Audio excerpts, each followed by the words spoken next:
this invitation for a webinar on research metrics. It's great to see so many registrants, over 185 registrants, and I will see soon how many will participate. First of all, thank you very much for being here with us. And I hope that everyone is fine, considering the pandemic times. I hope you didn't suffer at all, or very little, if that was the case. And we appreciate very much for being here with us. We know how crowded is the agenda with webinars those days. But I hope you will find this one very interesting, and I trust it answers many of your questions, or at least help you identify new ways of tackling the research metrics. We are here today with two great speakers, and we hope that you will interact with us not only by listening, but also posing questions. And there are two ways of posing your questions. One is directly in the chat of the webinar, which is Google Meet. We chose this environment from Google, the former Hangouts, because it doesn't request any software installation. And we also know that some platforms are, because of security breaches, banned at some academic institutions. And I hope it's not the case for this one. So you have the chat box where we kindly ask you to introduce your questions. And then you also have an option to do that through Slido, which is a well-known interactive online tool for conferences. So if you go to www.sly.do, as you can see on the screen, and you introduce the code RESA1 from research assessment and 1 as a first webinar from our side, you will be able to pose questions. This webinar, very important, is it's a fruit of collaboration between Scientific Knowledge Services, CWTS, and UCL consultants. And the speakers are coming from there. Just a bit of a housekeeping. This webinar will last 70 minutes, 1 hour and 10 minutes. And we want to be very generous with a Q&A session. So don't feel pressed. Any question is welcome here. So please pose your question in the chat or on Slido. We kindly ask you to keep your camera and microphone off for the best quality of the broadcasting. And if you want to maximize the screen share, if you put the mouse over the screen, you will have 3 buttons. On the first button on the left side is pin to screen. And if you press pin to screen, you will maximize the size of the screen which is shared with you. Otherwise, I will make a very brief introduction. I'm sure that for many of you, there is no need for such introduction. Our first speaker will be Dr. Paul Aris, which is the Vice Provost of UCL. And he joined UCL in 1997. He is the former president of LIBER, the European Association of Research Libraries, the co-chair of LERU, which is the League of European Research Universities, the co-chair of the Info Communities, and he attends the Provost and President Senior Management Team in UCL by nomination. He is the Fellow of Royal Historical Society. Mark Niesen holds a master's degree in bioorganic chemistry at University of Amsterdam, and he is responsible of CWTS for the development of applied contract research activities for research advanced analytics.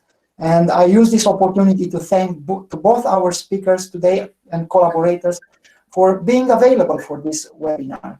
And I know they will expose today very interesting perspectives for research assessment, especially on the new wave of research metrics on those that are also coming close to open science. So I'll stop sharing my screen now, and I will allow Paul to start sharing his screen. And I stop my camera as well. Paul?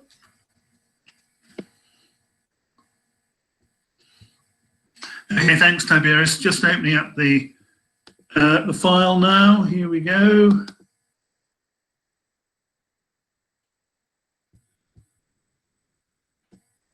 I hope everybody can see that. So it's my great pleasure to be invited to talk to you all. And I see nearly 100 people have joined us already, so that's a fantastic result for this first webinar.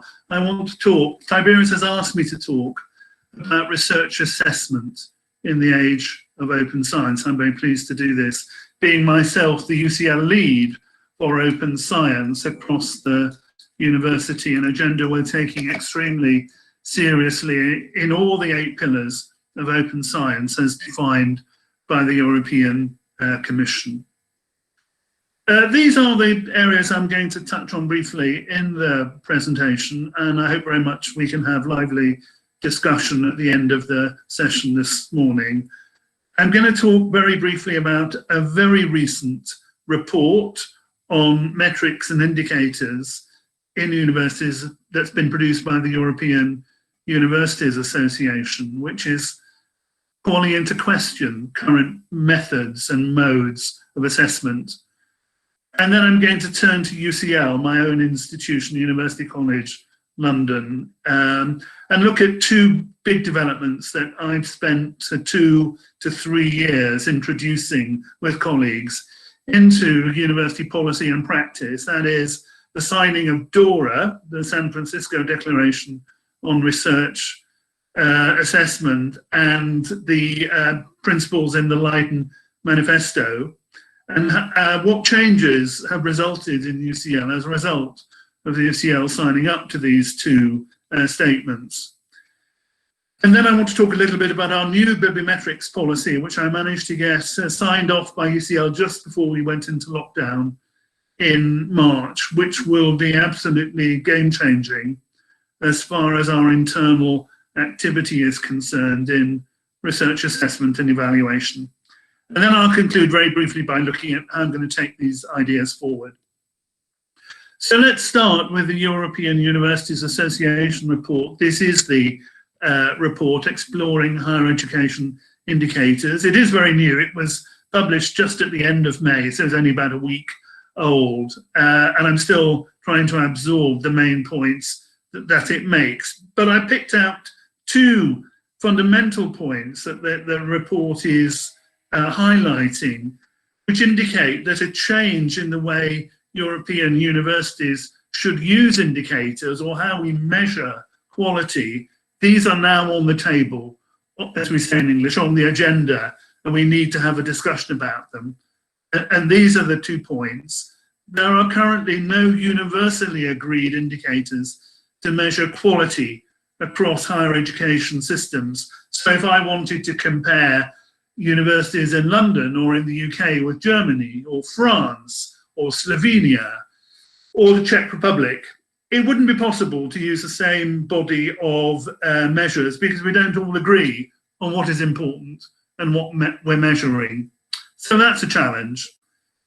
And in any case, the report is telling us that the indicators on their own cannot tell the whole story. They do not replace, they cannot replace a more qualitative or descriptive narrative about excellence and output and activity and collaboration. Indicators often are used because they're easy to use and we can measure things. So we produce results on the basis of ease of measurement. And that isn't the same as saying these are the best ways of assessment. So the European Universities Association report, and I give the URL here on the screen, I think this is a wake-up call to us to think again about how we measure quality. So we've listened to that wake-up call. In fact, we've been looking at those sets of issues in UCL now for 2 to 3 years. And in the second part of the talk, I'm going to talk very briefly about 2 sets of changes that we've made in our policy and we are beginning to introduce into our practice in UCL. And these are built around DORA, the San Francisco Declaration, and the Leiden Manifesto, and also our new bibliometrics policy, where we try to quantify and qualify how we assess excellence all built around the principles of open science. So let's have a look at what DORA, the San Francisco Declaration, and the Leiden Manifesto actually have to say. Now, UCL was an early signatory of DORA, and DORA is coordinated by my colleague, Professor Stephen Curry, who's a professor at Imperial College in South London. But Stephen and I have worked closely on assessment activity, and Stephen has been really helpful in helping me shape the UCL bibliometrics policy, which I'm going to come on and talk about. But there's no doubting it. If you sign DORA as an institution, you have to do something. You can't just sign it and then carry on using existing policies and practice, because existing policies and practice don't work in a DORA framework, because DORA represents a really significant change in the way we appreciate and understand how assessment can be undertaken. So DORA says really quite provocative things like, do not use journal-based metrics, such as the journal impact factor, as a surrogate measure for the quality of individual research articles. It's simply untrue. It's not possible that the journal impact factor tells you anything at all about the academic quality of an individual article, because of the way that the journal impact factor is computed. And yet in promotion decisions in universities, in appointment decisions, you'll often find universities asking for publications only in journals with high impact factors, or academics who are applying for promotion to senior professor in their particular subject area will quote journal titles or publisher names or journal impact factor measures to prove, in inverted commas, to prove the quality of their research. That practice is so embedded in academic culture that it's very difficult to change. But if you've signed DORA and you agree with the principles of the Leiden Manifesto, then you have to change, because open science practices, open science principles tell us that the current research assessment framework is wrong and broken and fractured. So you have to change.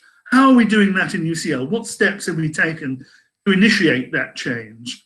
Well, they're all embedded in this new policy, the UCL bibliometrics policy. We signed it off on the 27th of February, about 4 weeks before we went into lockdown. It went to our academic committee, which is the senior committee chaired by the provost and president himself, the senior committee in UCL that looks after academic matters for education and research.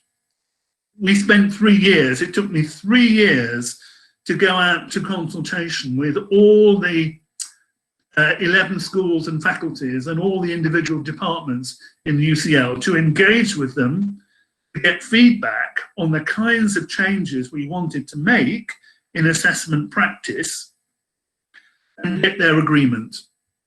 The policy, I give the URL here on the screen, it is an open access document. Stephen Curry, as I was saying, was incredibly helpful, as was Dr. Lizzie Gadd from the University of Loughborough, in helping me frame a bibliometrics policy in an open science context.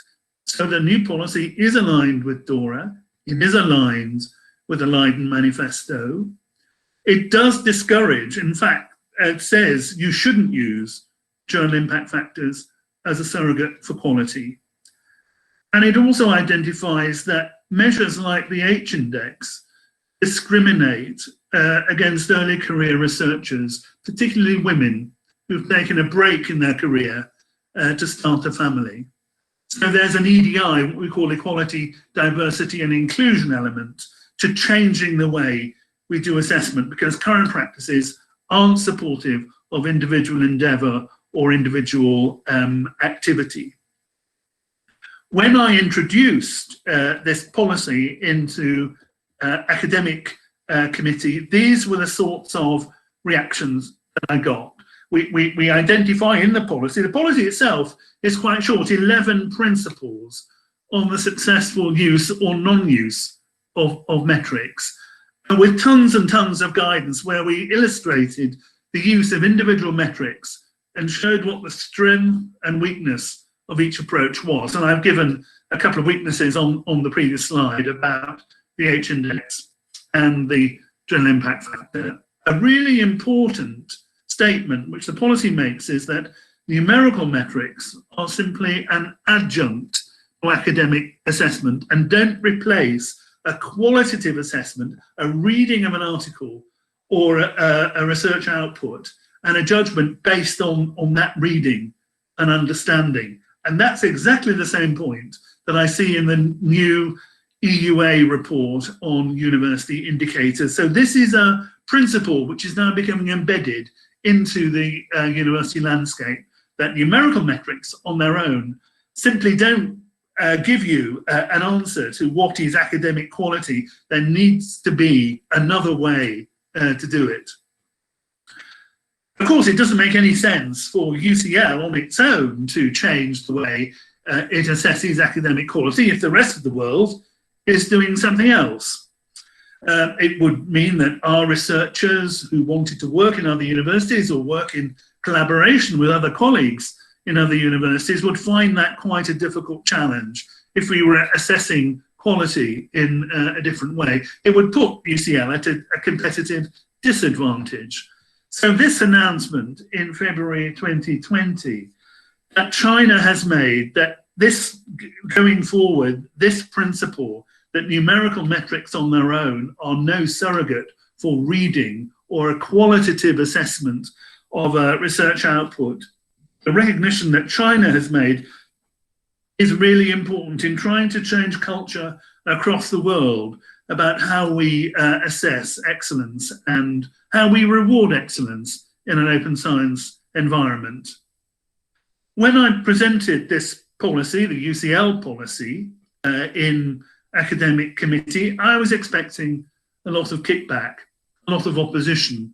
We'd spent 3 years talking to all 75 academic departments, all 11 schools and faculties, and we've got a fair bit of resistance in some areas that required us to engage more with those academics to explain what it is we're trying to do and what the impact of the changes would be. It all came together, I'm delighted to say, in academic committee. And in the bubbles here at the bottom of the screen, you see some of the UCL reactions. Everybody thought the new policy was fabulous. Everybody said, this is sector leading. This is something UCL must do and take a leadership role in. So that is what we're trying to do. And in the current era of coronavirus pandemic, UCL has issued a statement saying that open science is the way forward for our institution, and we are going to embed new methods of research evaluation and assessment into our policies and practice, because we see this as the way forward. So we're using the current crisis as an opportunity and not just a threat. We want to change the culture, and open science is the way to do it. So on my final slide, we've got a policy. How do you implement it? Which bits of the university do you need to look at in order to get everybody signed up to the same page? So I've been working with our university human resources division, and we're looking at every part of the HR procedures. So how we induct new researchers into UCL, what values we use when we promote academics within the institution, and also how we appoint to the institution if you're coming from outside. What should a job advert look like? What can it say? What can't it say? And these areas are green because I have worked with HR, with our human resources team, and we've got the policy and the practice embedded now in the UCL activity. We have an academic career framework in UCL, and another policy that I worked on with colleagues several years ago, which makes open science the core of the activity in terms of producing research, sharing research, and being rewarded for doing that. The boxes in orange are the areas of the human resources workflow that I'm working on with colleagues in HR to deliver them from amber to green status. And particularly, number 4 is, I think, an area where a number of research funders will follow the Wellcome Trust's approach. The Wellcome Trust is now saying, can you tell us, for all the grants we give you to your individual researchers, can you tell us what principles and practices you are using in your institution in order to deliver the results? Are they aligned with open science? How do you appoint your researchers to undertake the research that we're doing? How do you evaluate the excellence of research? Can you give us numbers to show how many people you've appointed in a given year and what process was followed in that appointment? And does it coincide with, and is it aligned with DORA and the Leiden Manifesto? Now, it's only Paul, sorry I interrupted. There is a button on the bottom of your screen where you share, and it says hide. Oh, I'm sorry. Okay, sorry about that. To be honest, because it could be hard to find how to unhide, but now it's obvious that it's needed. sorry for you. No, well, thanks for pointing that out, Tiberius. Sorry not to have spotted it myself. Oh, it's completely my fault as a chair. Okay, so in the as I say, these 3 orange amber boxes on the screen are areas that I'm working on with HR at the moment. Responding to funder requirements. Number 4, appraisals is an annual appraisal process that every researcher and every member of staff in UCL goes through, where their performance and their outputs are evaluated. I go through an annual appraisal with my vice provost, and we use open science principles and measures in order to gauge success or not. And then I will undertake a final review of all of the HR policies through the whole workflow in order to show that all our practices are aligned with open science principles. So my conclusion, the conclusion of my institution, is that open science is a blueprint for a university in the 21st century. If you're looking at assessment, that's a really difficult area because current practices are so embedded in academic culture that they're difficult to shift. And it isn't given that open science will become the default way to proceed. So universities have to make a choice. And that's what UCL has done. And we spent 2 to 3 years delivering our solution. We think that is the way forward. And now we're inviting other universities in Europe and across the world to follow suit, to embrace open science principles and practices about assessment and to take the case further. So it's over to you now to decide what it is you want to do based on what you're hearing today. Thank you for listening, and I look forward to questions and discussion at the end of the session. Thank you, Paul, for this great presentation, and I hope I'm following some questions on the chat, and at this moment we don't have immediate questions that we should pick them up, and I suggest we have a full Q&A session at the end. Okay. Paul, now if you can glide your mouse over the screen, and you will have an unhide button for share your screen. Yes, I'm trying to do that. It's got you. Yep. Okay, over to you, Tiberius. And so presenting, thank you. So I will share the screen. Our next presenter is Mark Neeson from CWTS. And Mark, the floor is yours. I hope there's no other introduction that is needed. Thank you very much. Okay.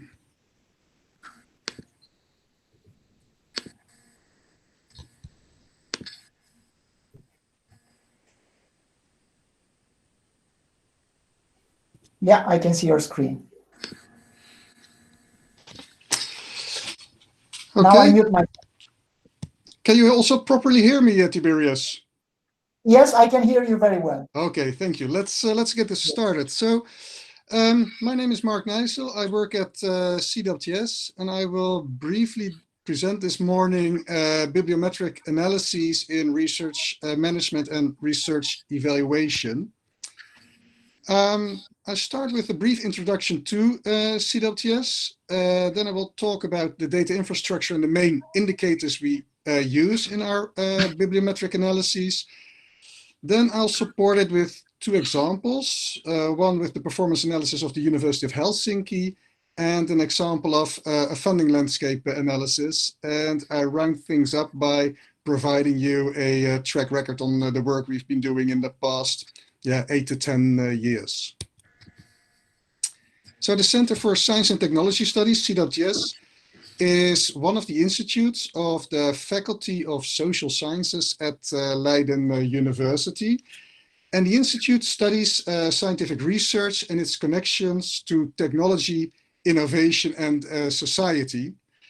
But it's a bit of a special type of institute because besides doing a lot of fundamental research, we also conduct a lot of contract research services. And these contract research services are aimed at research organizations to support them in research evaluation, research management, and at the national level, science policy.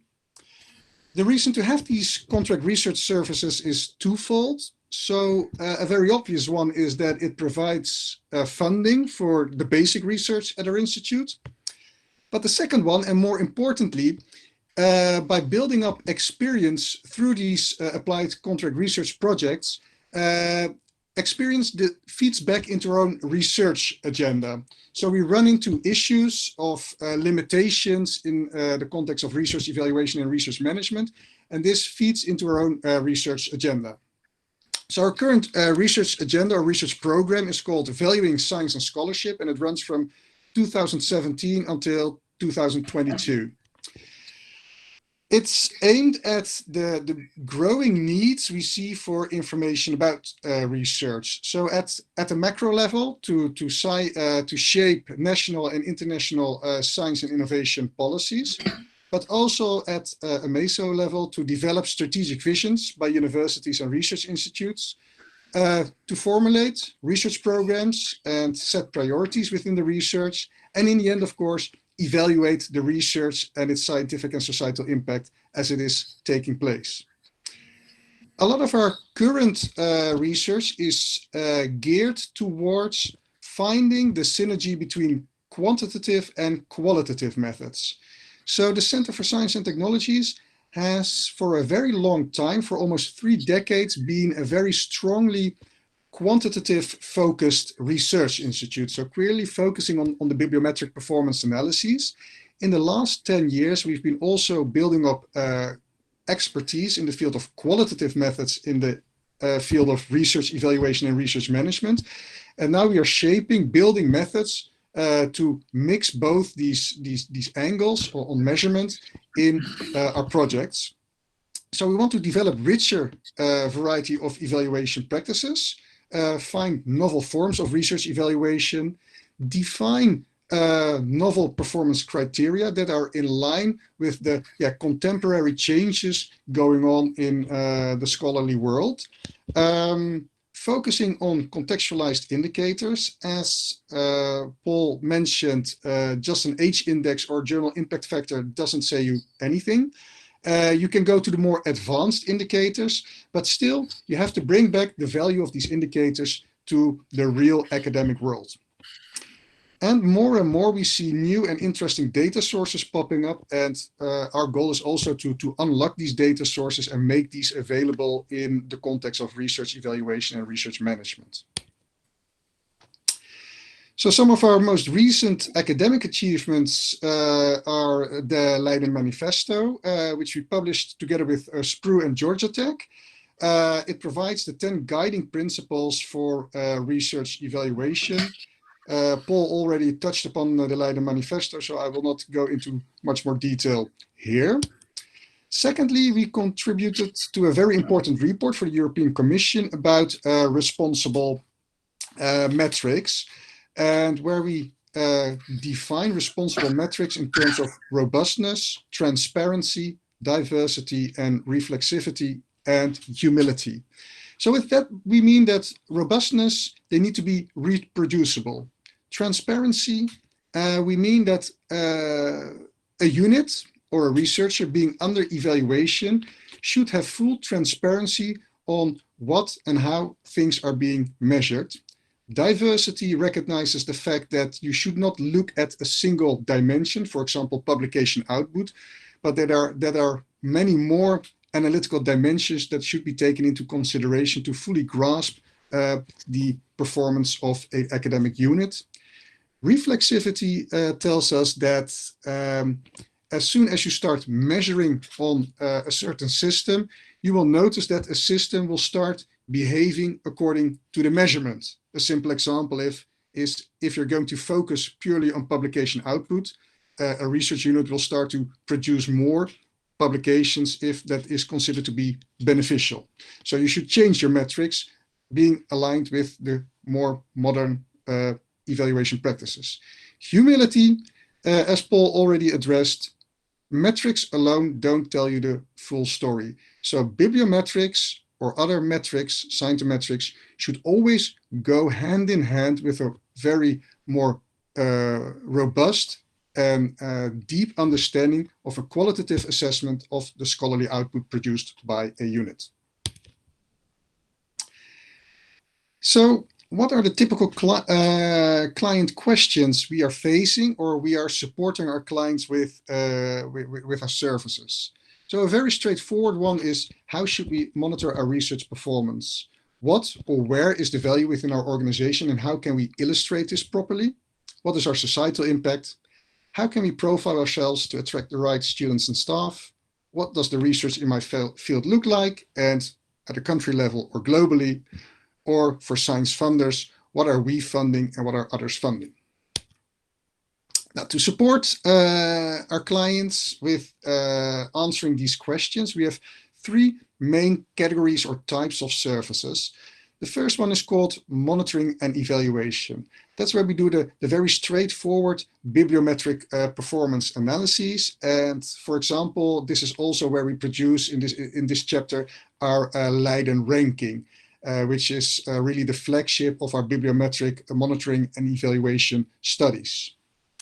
Secondly, we have the more advanced analytics. That's where we use the more sophisticated bibliometric methods like science mapping, network analyses, to really provide clients a deep understanding of what is going on within their research organization or within their research field from a bibliometric perspective. And finally, the third group of services is training and education. We see more and more institutions building up knowledge and expertise themselves in the field of bibliometrics.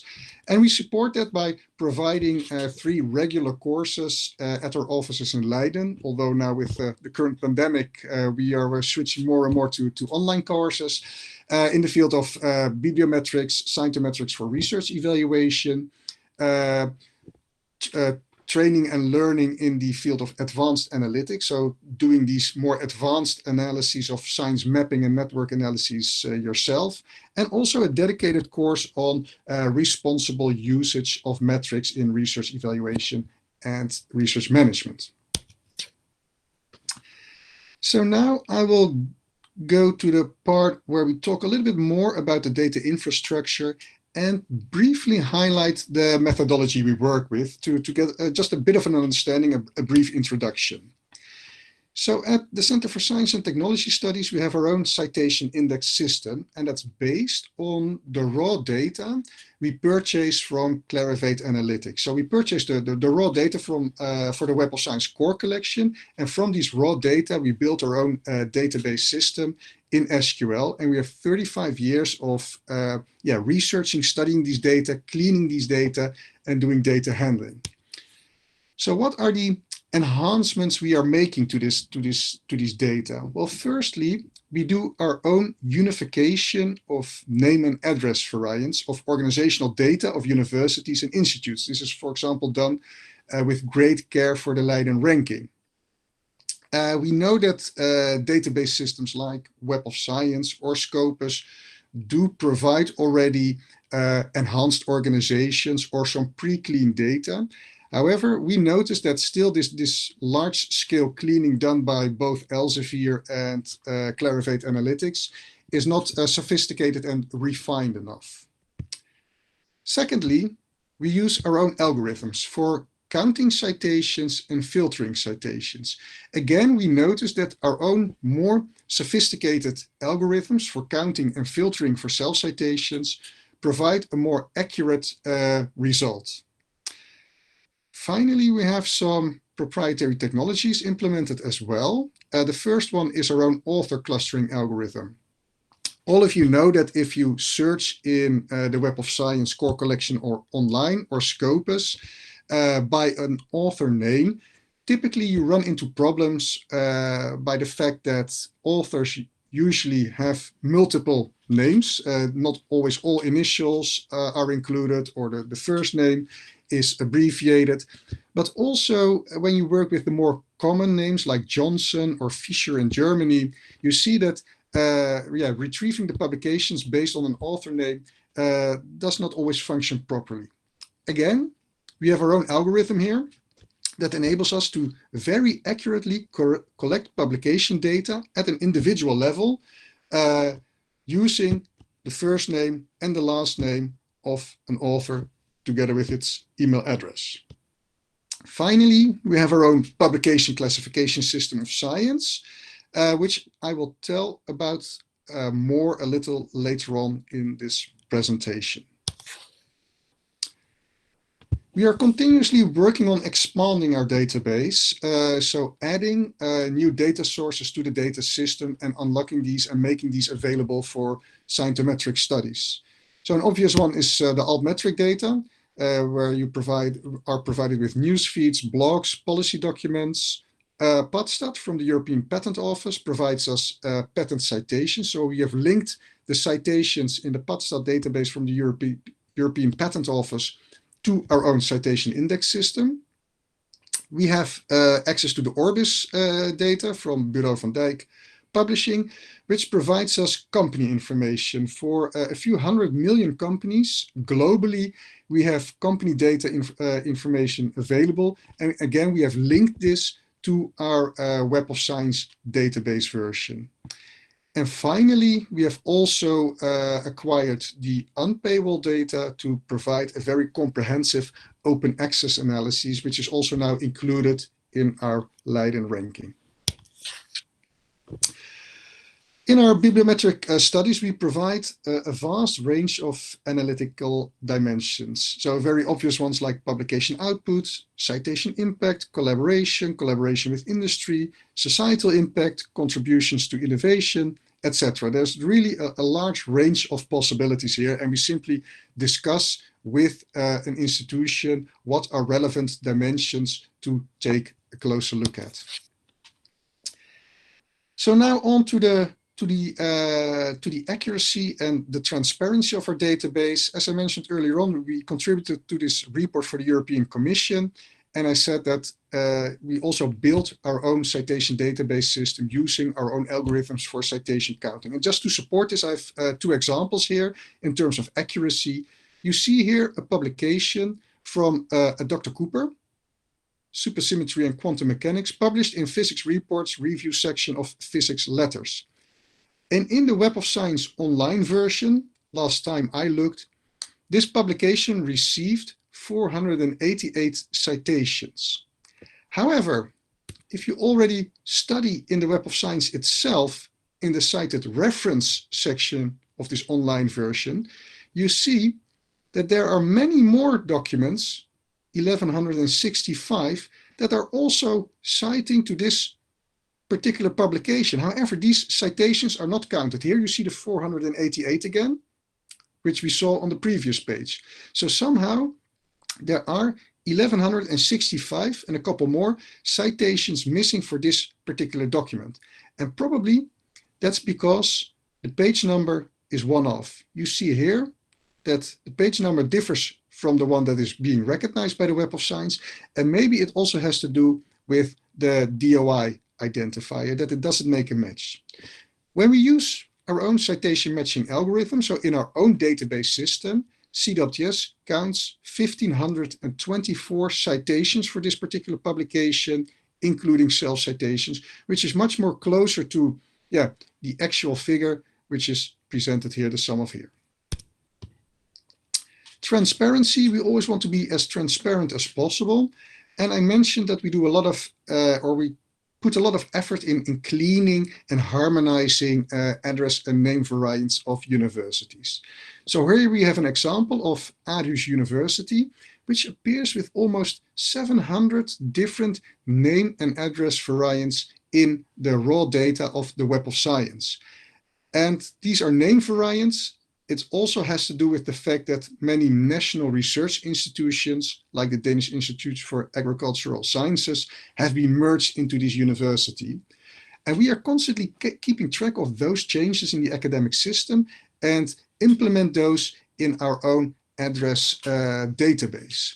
So if you would search the data for the most trivial strings like Aarhus Univ and Univ Aarhus, you would only capture about 70% of all publications, which is of the Aarhus University, which is of course not desirable, particularly when we're presenting the Leiden ranking. So we need to do this and put a lot of time and effort, a lot of manual cleaning by research assistants to make sure that if we identify a certain university or research institute, we capture all the publications of this institution. So now we're moving on to the methodology, and I have to highlight a very important aspect of bibliometrics. Publication output, but particularly the counting of citations and the differences amongst fields.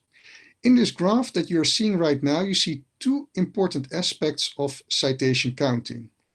So what you see on the y-axis are the average number of citations per publication, and on the x-axis, you see the publication age in years. And we have drawn graphs for 7 large scientific fields: biochemistry, molecular biology, cardiac and cardiovascular systems, analytical chemistry, surgery, economics, applied physics, and mathematics. So the first effect you see is, of course, the older a publication becomes, the more on average citations this publication has received, which is obvious because it has had more time to attract citations. But also you see these large differences in fields, which would make it unfair to, for example, compare a publication that is 5 years old from the field of biochemistry and molecular biology with a mathematics publication.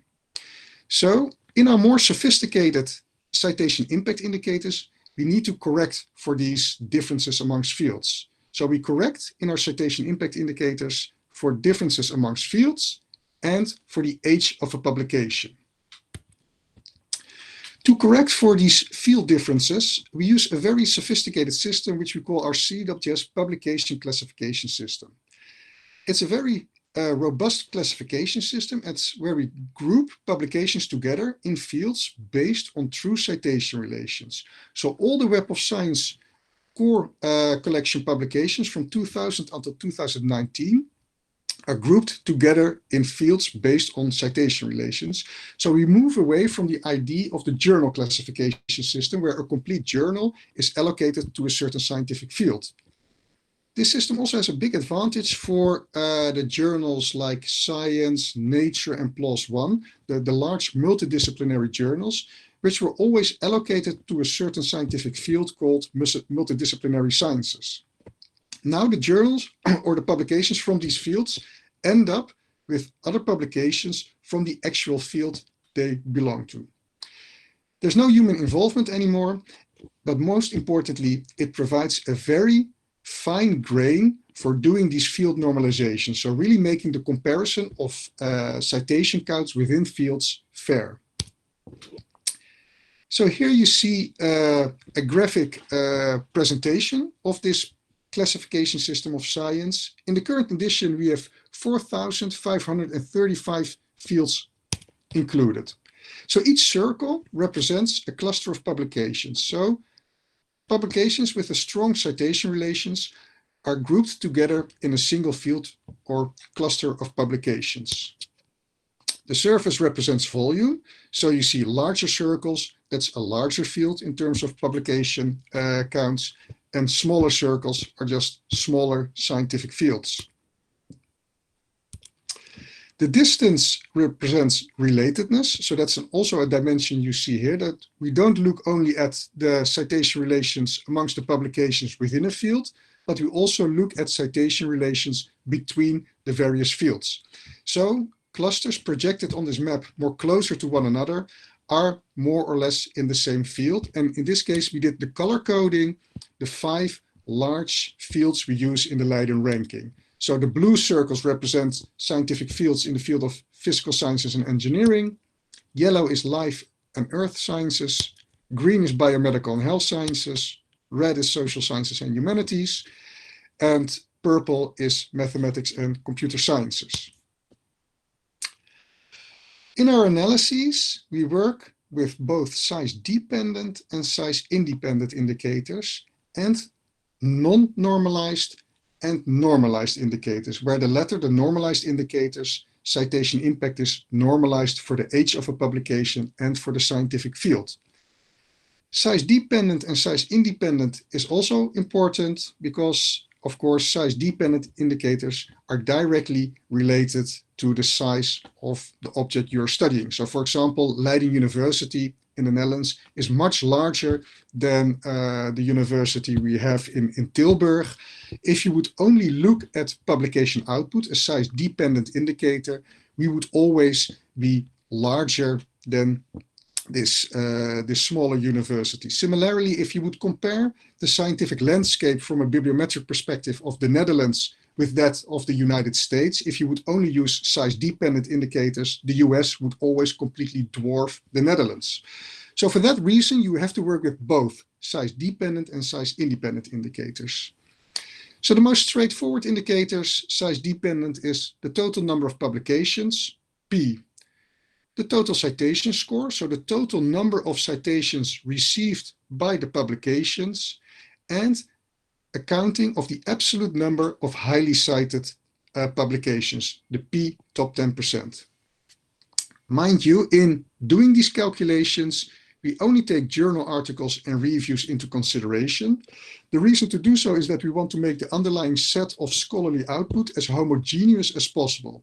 So that also brings a limitation to this perspective. We don't look at conference proceedings, books, book chapters, typically other forms of scholarly output, which are also very important, but cannot be mixed in this perspective. So that's also always something you have to keep well in mind, that you have to take multiple perspectives on a bibliometric performance analysis.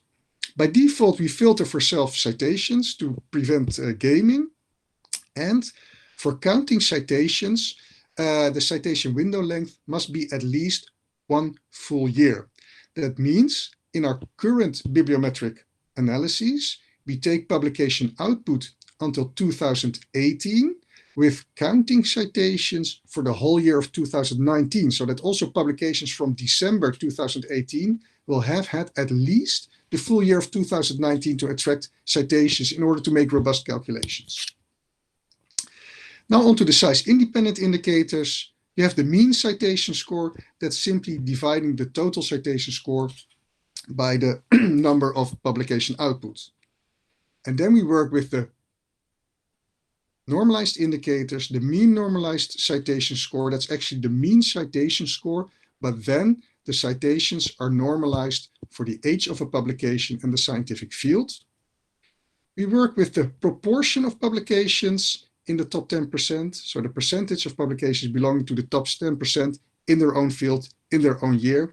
And we have a mean normalized journal score. That's an aggregate journal indicator that tells you something about the average journal impact of the journals you are publishing in. And again, the citation window length must be at least 1 full year. So now on to some quick examples about some studies we've done. The University of Helsinki is a regular client of us. The full report is directly available on the internet. So if you Google University of Helsinki CWTS report, you will find this report and you can have a more closer look of the type of work we are doing for these Finnish universities. So we provide, for example, straight performance trend analyses of publication output, citation impact, so the MNCS and the MNJS, and also counted the publication output fractionally. So these are the type of analyses and graphs we are providing. We provide a research profile for the complete university, and in a research profile we provide a breakdown of the publication output over the various Web of Science journal subject categories, provide the corresponding publication output. So you see, for example, in astronomy and astrophysics, the University of Helsinki has a lot of publication output, and we provide the corresponding citation impact indicators within this particular field. So it shows you in which fields do I have a substantial amount of publication output and what is my corresponding citation impact. Another analytical dimension is collaboration. So we provide, for example, a collaboration profile. You see again the number of publications for the University of Helsinki published in international collaboration, national collaboration, or single institution collaboration. And again, the corresponding citation impact scores are provided. And you see, for example, that the University of Helsinki obtains its highest citation impact through the international collaborations. With the University of Helsinki, we also zoom in on lower aggregations within the organization. So we zoom in on smaller details of the university. So here you see a scatter plot of the various faculties and departments within the University of Helsinki, where we made a scatter plot of publication output on the x-axis and citation impact on the y-axis. So you have a quick view on what are the large producers in terms of publication output, in this case, the Faculty of Medicine, or which institutions within our university do not publish a lot in terms of, because they're smaller, but have a very high citation impact. This is, for example, this academic unit. And again, mind you, that these figures, the publication output, does not tell you anything about productivity. So medicine is very large here, but it can be, of course, because the Faculty of Medicine is simply very, very large in terms of research FTE. Next, we provide all these indicators on these lower organizational units. So for each unit you saw on the previous slide, we provide these two-pager reports. So here you see the example of Faculty of Agriculture and Forestry. We provide a main indicator set looking at publication output and citation impact. We provide the trend analyses again, the research profile, so a breakdown over the fields, and again also the collaboration profile for the Faculty of Agriculture. Finally, I want to give you an example of a funding landscape analysis. A funding landscape analysis tells you what does a certain scientific field look like within the world, what is the activity of our country, and who is funding what. Again, this funding landscape analysis is based on our publication-based classification system of science. So where we have these 4,535 scientific fields. And from these 4,535 fields, we need to carve out which of these fields belong to the area we are studying. So for example, oncology research or cardiac and cardiovascular systems. And for each of these fields, we know through the funding acknowledgements which organization is funding where. So in this example, we delineated the field called genomics and genetics research.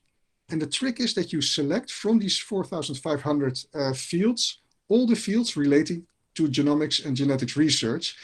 And we do that by using a training set of publications. And this training set of publications can be derived from a core journal set.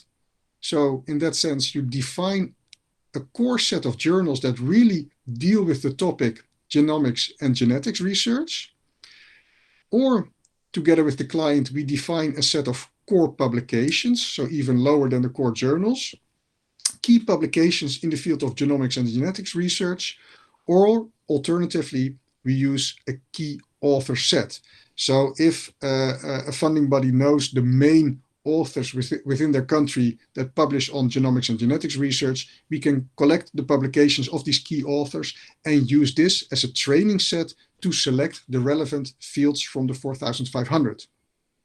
So what we do is, after we've established this training set of publications, we project this training set in this classification of system of science. And the publications will spread out over this classification system of science. So some fields will have a large number of containing from the training set, a mediocre number, or hardly any publications or none at all from the training set. And then by setting thresholds in terms of absolute numbers, but also relative share of the training set within a field, we select together with the client the relevant fields or clusters of publications that deal with the certain research area. So in this example, again, the genomics and genetics research. Next, we use the funding acknowledgements to highlight the publications and to see who is funding what. So here you see a result of such a funding landscape analysis.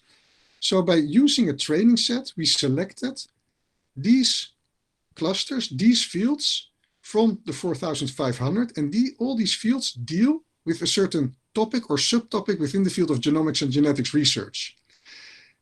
Now, the color coding represents the funding activity of all funders. So you see, for example, that field number 4 and field number 12 are colored quite red. So that means that a lot of funding activity is taking place in those fields. While you see here, the more bluish fields, that means that there's less activity of funders. Next, you can click onto a field.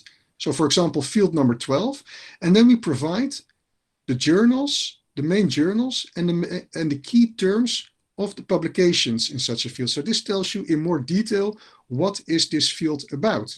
So you can interpret the results. And it shows you how a field, in this case, field number 12, is connected to other research topics within the field of genomics and genetics, namely the fields with which it shows a linkage. Next, we provide overlay visualizations to show who is funding what.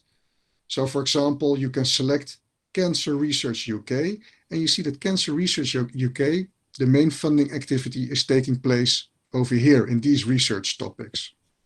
While if you look at the UK Medical Research Council, they have a different funding profile, clearly focusing on some different topics over here. So this is in short a funding landscape analysis. We can dive into much more detail, but for that there's not much time today. This was just to give you a brief impression on what such a study looks like and how it can be used. The good thing is that about those fields, we have everything. So we know a lot of characteristics about these scientific fields. So growth, the average age, we can find important actors or peers, we can see disciplinary connections, other funding agencies, private entities active in such a field, and again, we can look at citation relations to patents and who owns these patents, etc. So really a lot of analytical possibilities here. So now it's time to round things up with the track record. CWTS, we work globally, but we have an emphasis on European clients. The type of organizations we work for are universities, academic hospitals, research institutes, funding agencies, governments, the EU, industry, so sometimes for private entities, typically in the biopharmaceutical area, and network organizations. Striking example is that we developed the SNP indicator for Elsevier. Here you see the overview of some of the academic institutions in Europe we've worked for in the recent past. So also the network of the 4 technical universities in the Netherlands, University of Amsterdam, but you see they're spread across Europe. Some funding bodies we did some recent work for. So the NWO in the Netherlands, we studied Arctic and Antarctic research in the Netherlands. This was such a funding landscape analysis. For the EPSRC, a couple of years ago, we did the relationship between engineering and physical sciences with health and life sciences by advanced bibliometric methods. Again, this was using this publication-based classification system. For Vinnova in Sweden, we studied the research strength of Sweden and the public and private collaborations within these research strengths. For the BMBF, some years ago, we did German excellence in nanoscience and nanotechnology.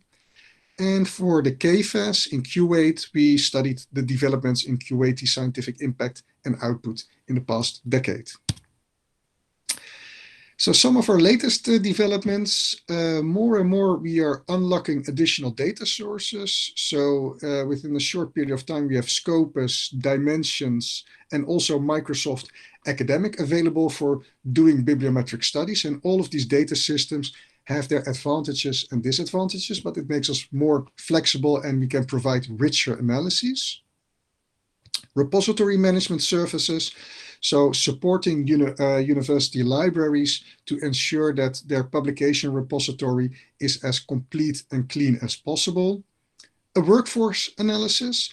So the workforce analysis deals with the question, is my research institution a star-driven organization, or do we have a more egalitarian workforce? Societal impact by the societal response analysis using Google Scholar, and more focusing on these mixed method approaches to contextualize the metrics we provide and create the narrative around an organization we are studying. So this was it from my side. Thank you very much this morning. And I give back the floor to you, Tiberius. Thank you, Mark. I hope these two presentations were interesting enough for our audience, and we are opening now the floor for questions. I share here some details where you can always contact us, and we will definitely make also direct contacts with Paul and with Mark. Thank you very much for all those days. Now around 100 people, constant between 95 and 100 people in being constant with us. And I think the broadcast, the broadband is good enough if you want to open up your camera and mic and to pose your questions live or write it in the chat. So yes, we are now open for questions. One thing which is important to be said, as it was sent an invitation to you and it was presented. This is a webinar which is introducing consultancy. So we think that some activities, we've been developing a lot of advocacy activities with focus on open science series, over 26 chapters. And some activities in open science and also in research metrics are suitable for advocacy and for kind of a schooling and upscaling on skills and training. Some other activities which are having a value in one-to-one and deep conversations are more suitable for consultancy activities, because you need to spend that much time with your other parts and spend also energy and share wisdom and knowledge and so on. So we think that there is a place for consultancy in this area, and not all things can be done through conferences or through roundtables or exchanging ideas in journal papers. That's why we exist, and that's why we created these strategic partnerships with CWTS and with UCL consultants. And I hope you will find the value on that. Now the floor is open for questions. If anyone wants to pose the questions straight on the chat or open up the camera or only the microphone and have questions to our two speakers.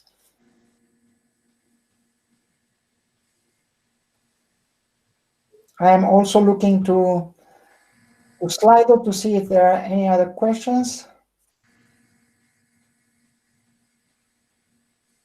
So maybe you need some time to warm up. I see a question from Mr. Denkov. Do we need reports with quantitative explanations from the evaluated universities to evaluate their research out. You can see Paul and Mark. You can see also this question into the chat. And yes, you will receive for the other question. You will receive you will find the slides on the website. If you scroll up, you will see the website where we'll put the slides. Mark, Paul, would you like to pick a question from Mr. Denkov? Yes, I do think that you need a qualitative explanation to explain what you have seen from a bibliometric point of view. I think in the contemporary research evaluation setting, the one cannot go without the other. If you would just rely solely on bibliometric or scientometric indicators, you will really do a university short, because you need to understand the story or the things that are happening behind the indicators you are seeing. A simple example I just showed, for example, in the presentation, that if you just look at publication output, it doesn't tell you anything about productivity. So if you compare large faculties and smaller faculties just based on publication output, but without talking with the people, okay, how many research staff do we have here? What is a common publishing frequency for your department? Yeah, you will jump to conclusions.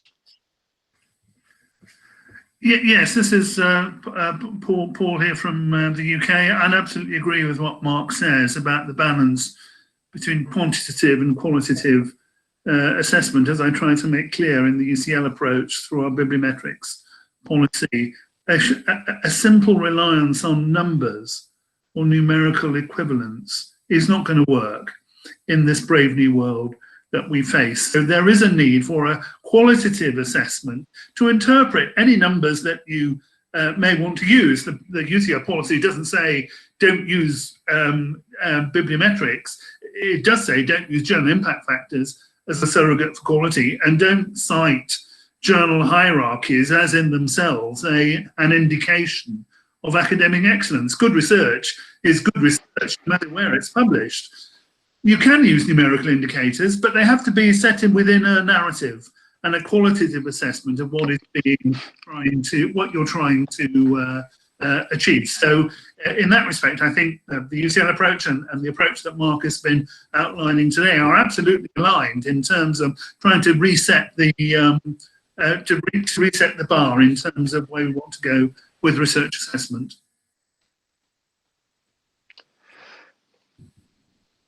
Mark, there is another question which is asking how long it took you to develop the SNP for Elsevier. Oh, that's a difficult question. The source normalized impact per paper indicator was developed even before my time at CWTS. So I joined CWTS back in 2012. Then we already had it up and running. I need to check it out, but I know that at least the scientific staff was thinking about the concept of source normalization for a couple of years, experimented with it, firstly with the Web of Science data, and then Elsevier came on board, and between that and getting it operational, it didn't take us too much time. I think that within 2 years' time, we had it operational, meaning that we have a website called journalindicators.com, which is hosted by us based on the Elsevier data, where you can find this journal indicator at the journal level. I hope this answers to some extent the question. We have another interesting question from Ramita Pyar, which would like to ask both of you, what indicators are you suggesting in the landscape of open science? Okay, perhaps I could start with this one, Tiberius, if that's all right. Yeah. Okay, thanks, Mark. The UCL policy, bibliometrics policy, came after our academic careers framework.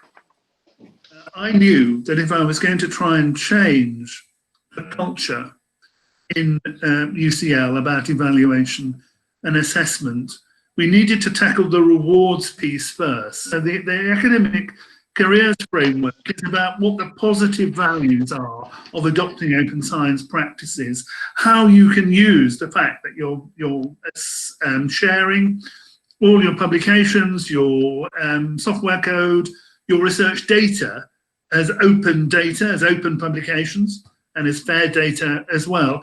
How you use that within a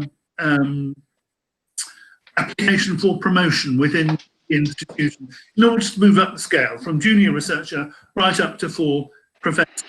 The rewards piece really is a key part of the discussion at an institutional level about how you change practice. Because once you've got the rewards piece in place, you can then start looking at the measures. So that's where the bibliometrics policy came in. That deliberately was second. And again, we show the benefits of using open science approaches.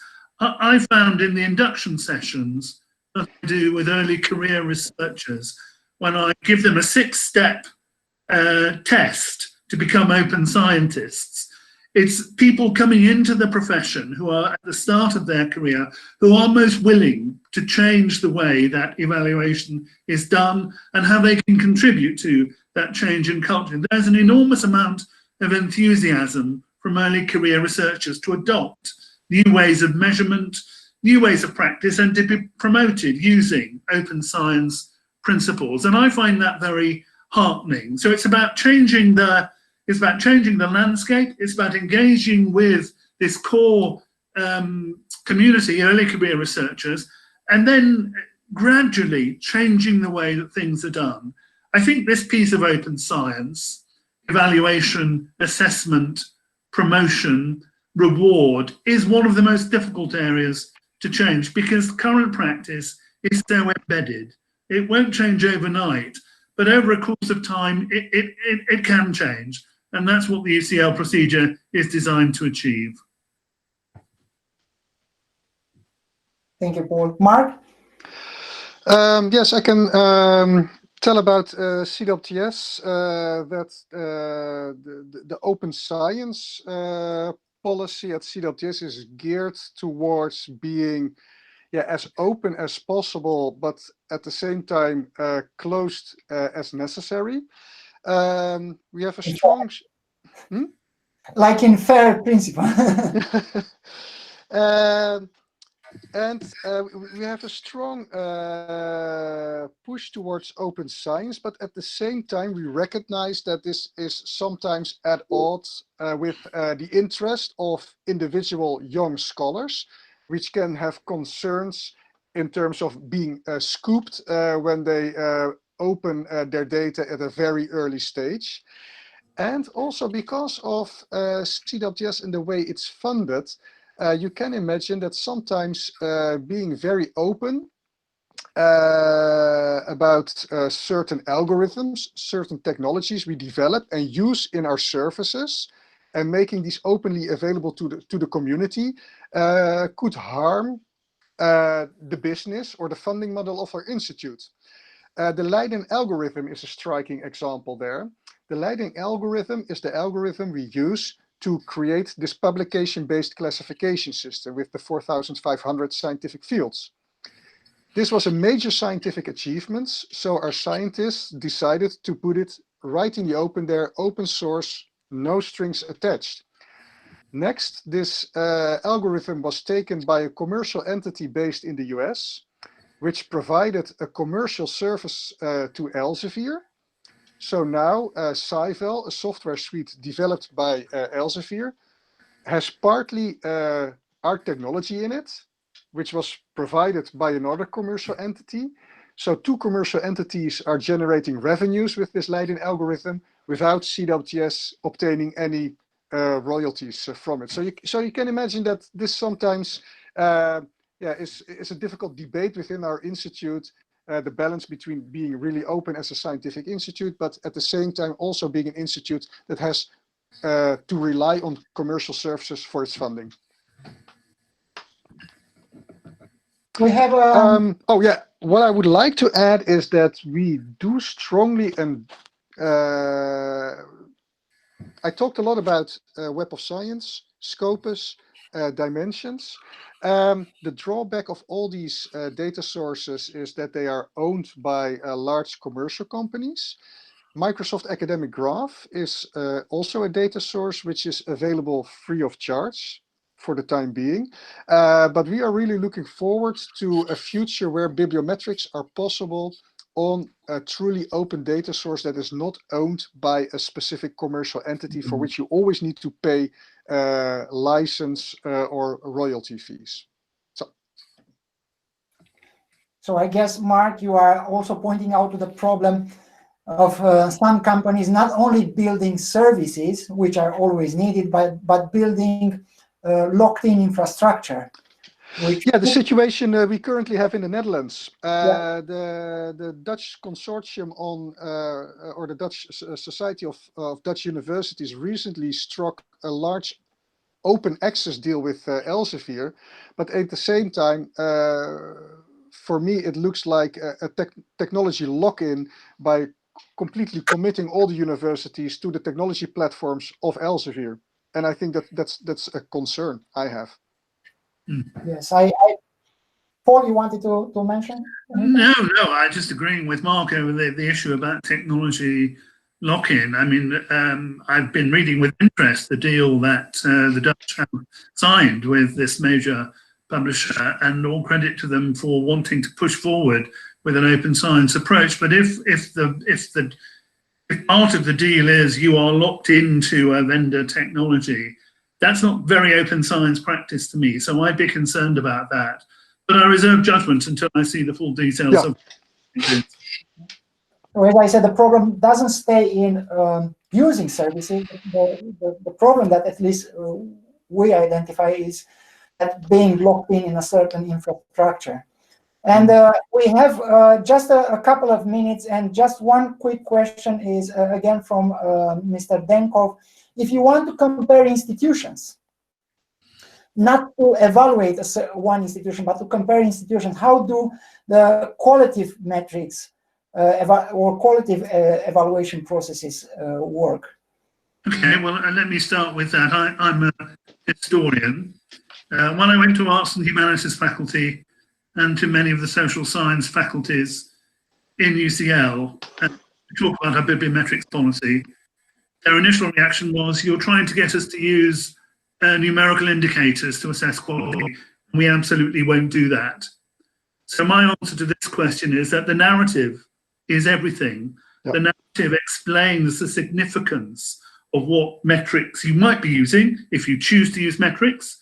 If you don't choose to use metrics, many arts, humanities, social science departments simply will not do that. They don't want to use general impact factors. They don't want to use other forms of metrics. Then the narrative, the qualitative assessment of what you're looking at, it is all important. And like a historian reading different research monographs, you can compare one narrative with the other and draw the strengths and weaknesses and any commonalities from your reading of the narratives. That's what historians do. That's what arts and humanities scholars do. And I'm suggesting that's the approach you should use when you're looking at qualitative reports alongside quantitative metrics in this kind of space. Mark? Yes, no, I don't have any more to add to what Paul just said. I fully agree with it. It's their profession. It's a profession, yeah, to look from these qualitative reports and draw the pros and the cons, the strongs and the weaknesses. Nothing to add here. No. Okay. With that said, I think we are also reaching a sensitive limit of webinars. Thank you very much for our speakers, and thank you very much for the attendees being here with us and for expressing the interest. Very interesting questions as well here. And we are looking forward to maintain this conversation. We will probably produce other webinars like this with Mark and Paul and others as well in the field of metrics. We are also producing webinars like this in the field of citizen science and in open science in general. I hope you find suitable our approach of trying to conduct consultancy in some fields and to a certain degree of development. As I said, for some part advocacy is well placed, for other parts pure scientific communication is well placed, but for other parts of developing and implementing practices in open science or in science in general, you need one-to-one deep conversations like they are offered in consultancy. Thank you everyone for being present today here. We'll make the slides on the website on the chat, the same that it was the same website that was pointed into in the invitation. And I wish everyone a great day and a great end of week. Thank you very much. Thank you. Bye.